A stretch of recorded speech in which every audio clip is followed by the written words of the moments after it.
নমস্কার বন্ধুরা, তোমরা সবাই কেমন আছো জানিও। তো আজকে আমি একটা নতুন ব্লগ নিয়ে চলে এসেছি, সেটা হচ্ছে মুর্শিদাবাদ বইমেলা।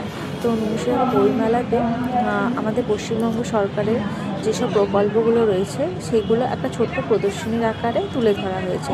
তো সেইগুলো তোমরা দেখতে পাচ্ছ, আমি সেটা একটা ক্যামেরার ভিডিও করে তোমাদের দেখিয়ে দিচ্ছি। তো এখানে বিভিন্ন ধরনের প্রকল্প ছিল, ওই যেমন কন্যাশ্রী প্রকল্প, সবুজ সাথী প্রকল্প, লক্ষ্মী ভাণ্ডার প্রকল্প, আবার আমাদের যে ইয়ে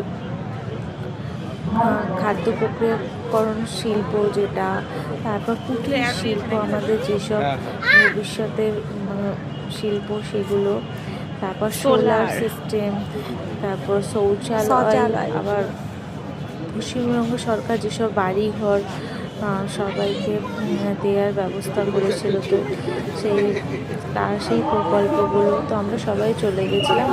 তাই দেখতে এই ব্যাপারটা ভালো লাগলো বলে আমরা সেটা তোমাদেরকেও দেখানোর চেষ্টা করলাম। তোমরা যেও, ভালো লাগবে। মুর্শিদাবাদ বইমেলাতে এখানে প্রদর্শনীটা খুব সুন্দর করে দেখানো হয়েছে, তো তোমরাও দেখে নাও ভালো করে। দিনটা খুব ঠান্ডা ছিল, তো তাই একটু অসুবিধা হচ্ছিল আমাদের খুবই। তো তাও একটু ছোট্ট করে একটু ভিডিওর মাধ্যমে তোমাদের দেখালাম। তোমরা ভিডিওটি কেমন লাগলো জানিও এবং লাইক, কমেন্ট, শেয়ার করে দিও। টাটা।